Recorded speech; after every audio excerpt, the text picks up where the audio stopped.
叠券后带接收器的版本做到40块钱这个价位，我感觉还是可以的。山纹 Q34U 这个手柄前段时间蛮火的，它在很多圈子里都会说它是100元内的性价比之神。然后我很好奇，在上个月买回来，然后玩了一段时间之后，感觉还可以。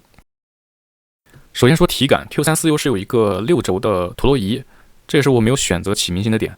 启明星2那一款手柄它没有陀螺仪，没有体感。你说这个玩意儿重不重要呢？反正我自己的这个体验下来，我感觉没有那么重要。但是呢，我想玩一些模拟器，然后想试一些带体感的游戏，因为以前没有试过在手柄上玩这个体感，所以就选了它。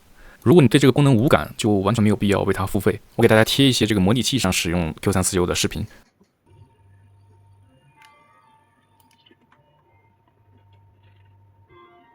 总体感觉还可以，定位没有我想象中的清晰。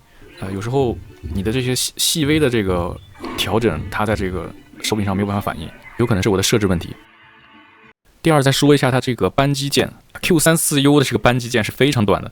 我给大家对比一下，这一款手柄是北通的，就是我之前使用的手柄，它的这个行程是很长的。对应比如说一些油门踏板或者是刹车的这些操控，我觉得是可以做到比较细微的程度。启明星2的扳机键对于赛车也比较友好。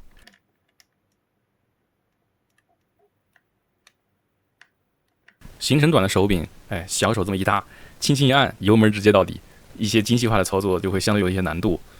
不过话又说回来，如果你和我玩的一样很糙，比如哥们开欧卡，对吧？上高速直接我切换定速巡航，一些这个细微的油门控制我根本用不到。所以我对这个功能，反而对我来说没有那么大缺陷。但是赛车游戏的玩家还是要慎重一些。之后说一下按键，它分2种，一种是导电胶款，一种是微动款。有一段时间它是分2个版本在卖。我没有选择导电胶，因为我之前使用的手柄全都是导电胶。导电胶什么感觉呢？我形容一下，就是很哏揪，你按按钮像按在一个绷紧的皮筋上的这么一个质感。大多数以前的手柄都是导电胶。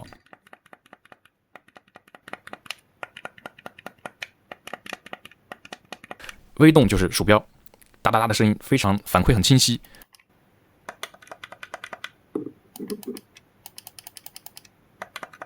这是我第一次使用微动的这个手柄，我觉得还可以，按的这个时候比较爽一些，就是当然会吵到别人。导电胶的声音会相对来说小一些，安静一些，温柔一些。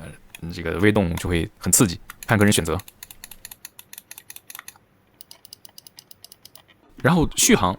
我自己的测试是每天如果玩3到4小时，大概能持续3到4天，这个就会触发这个电量提醒，可能已经掉到20%左右，就要充电。带接收器的版本，插上接收器之后，可能就是12到13个小时，就是这样。其他的问题，价格怎么叠券？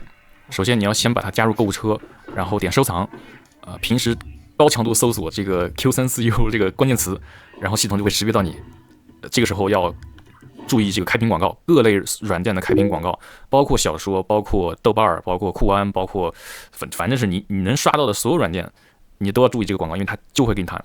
大概618期间弹出来的券都是减20左右，所以它的价格可能是在45到55这个区间范围内。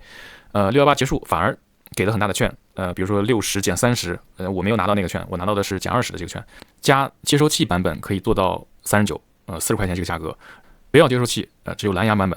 那最低可以做到28块钱左右，我觉得这个性价比真是无敌了。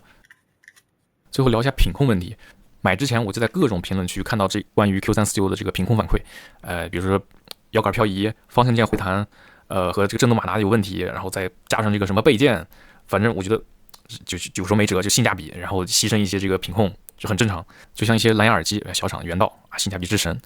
也是在这个买家秀或者是评论区，就是各种各样的，就是电动声呀、是底噪呀什么没辙。所以大家一定要手柄回来做好该有的测试不能少，摇杆呀、这个按键冲突，还有备件，还有这个陀螺仪，全部都测试一遍，然后观察这个使用过程中的这个变化，只能做到这一步了。其实如果不是质量层面的问题，回头看一眼价格，内心会舒坦很多。我买的时候只有白色版本了，灰色和深紫色全部缺货，我不知道现在有没有补货。白色的这个数码设备最糟糕的点是它会变色，会发黄。